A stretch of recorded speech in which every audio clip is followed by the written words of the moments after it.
کچھ دن پہلے غالباً ممبئی سے میرے پاس ایک کال آتی ہے.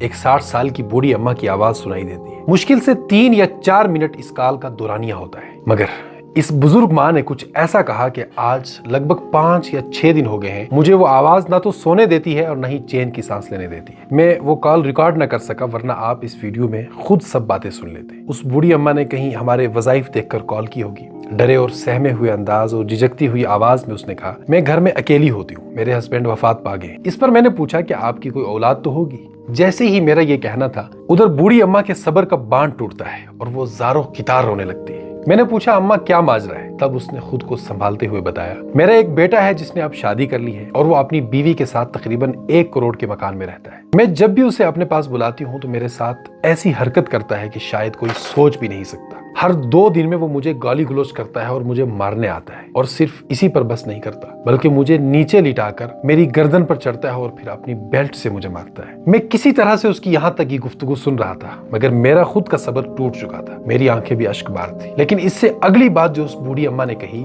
ایک دم میری چیخ نکلی. اس نے کہا، مولوی صاحب اب میں زندہ نہیں رہنا چاہتی اور تھوڑا بہت علم بھی جانتی ہوں، خودکشی بھی نہیں کر سکتی. مجھے کوئی ایسا وظیفہ بتا دو میں خود بخود اپنے رب کے پاس پہنچ جاؤں اور دنیا والوں سے میرا چھٹکارا ہو جائے. میں نے سہارا دینے کی کوشش کی، مگر میری حالت بھی تب تک بہت خراب ہو چکی تھی. میں نے کسی طرح سے وہ کال کٹ کی اور آج تک میں وہ باتیں بھول نہیں پا رہا ہوں. ماں باپ کا کیا مقام ہوتا ہے یہ اسلام میں سب سے زیادہ اہمیت کا حامل ہے، اور اس میں بھی ماں کا مقام. قرآن پاک میں جہاں جہاں اللہ پاک نے اپنی عبادت کا حکم دیا ہے تو اس حکم کے فوراً بعد نہ نماز کا حکم دیا، نہ روزے کا، نہ زکوٰۃ کا، بلکہ ماں باپ کے ساتھ اچھے بیہیو کا حکم دیا. وَقَضَىٰ رَبُّكَ أَلَّا تَعْبُدُوا إِلَّا إِيَّاهُ، تمہارے رب کا فیصلہ ہے کہ اللہ کی عبادت کرو. پھر ساتھ میں ہی فرمایا، جیسے میری عبادت ضروری ہے وَبِالْوَالِدَيْنِ إِحْسَانًا، ایسے ہی اپنے پیرنٹس کے ساتھ بھی اچھا سلوک کرنا ہے. اور اگر ان دونوں میں سے کوئی ایک یا دونوں بڑھاپے میں پہنچ جائیں تو پھر ان کے سامنے اونچی آواز میں بات نہیں کرنا اور نہ ان کو جھڑکنا، اور ہمیشہ نرم لہجے میں ان سے بات کرنا. اس کی وجہ بھی یہی ہے کہ ہم دنیا میں اللہ کے حکم سے آئے ہیں، مگر ذریعہ ہمارے والدین بنے ہیں. اگر ہمارے پیرنٹس نہ ہوتے تو ہم کہاں ہوتے؟ ہم کتنے ہی بڑے مقام پر کیوں نہ پہنچ جائیں، کتنی ہی دولت مل جائے، کتنے ہی نیک بن جائیں، لیکن سب سے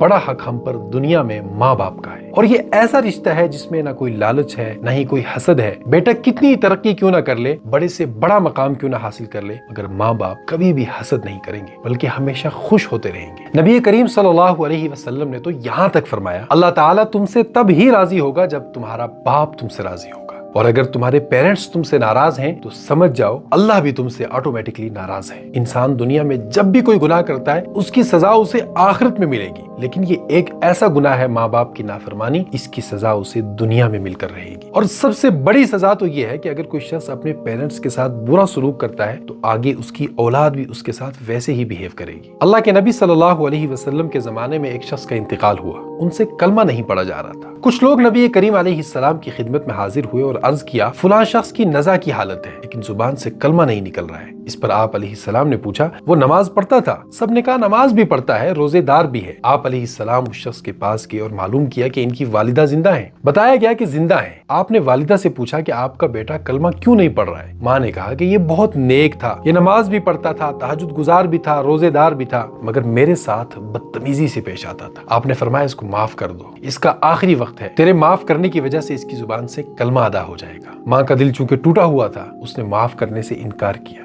رسول اللہ صلی اللہ علیہ وسلم نے فرمایا، کیا تم یہ پسند کرو گی کہ میں ادھر لکڑیاں اکٹھی کر کے ایک جگہ پر آگ لگا کر تمہارے بیٹے کو جلا دوں؟ اس پر ماں کی شفقت نے جوش مارا اور کہا کہ نہیں، میں تم کو گواہ بنا کر کہتی ہوں کہ میں نے اس کو معاف کر دیا. ادھر ماں کا معاف کرنا تھا، ادھر بیٹے کی زبان سے کلمہ طیبہ جاری ہوتا ہے، لا الہ الا اللہ محمد رسول اللہ صلی اللہ علیہ وسلم. اللہ پاک ہمیں بھی اپنے والدین کی عزت اور ان کے ساتھ اچھا سلوک کرنے کی توفیق عطا فرمائے.